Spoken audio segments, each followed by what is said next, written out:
যারা মুসলিমদেরকে মানবতার সংজ্ঞা শিখায় তারাই মুসলিমদের সাথে এখন অমানবিক। বিশ্বের সবাই জানে তাদের জুলুম, অত্যাচার, নির্যাতন। ছোট ছোট বাচ্চাগুলো পর্যন্ত রেহাই পায় না। এরাই দাজ্জালকে অনুসরণ করবে এবং দাজ্জালের সাথে এরা বিশ্ব শাসন করবে। তার মানে আস্তে আস্তে আস্তে আস্তে এরা আরো শক্তিশালী হবে, পুরো আরবকে নিয়ন্ত্রণ করে ফেলবে, পুরো মানব জাতিকে নিয়ন্ত্রণ করে ফেলবে।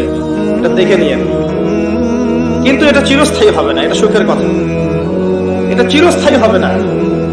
যখন মসিহুদ দাজ্জাল বের হবে তারপরে ঈসা ইবনে মারইয়াম কে আল্লাহ পাক পাঠাবেন।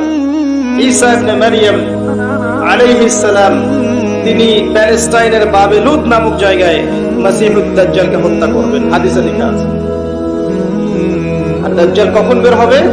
যখন বিশ্বে একটা মহাযুদ্ধ হবে। তারপরে বিশ্বে মহাযুদ্ধ সংগঠিত না হওয়ার আগ পর্যন্ত মসিহুদ দাজ্জাল আসবে না, ফুল স্টপ।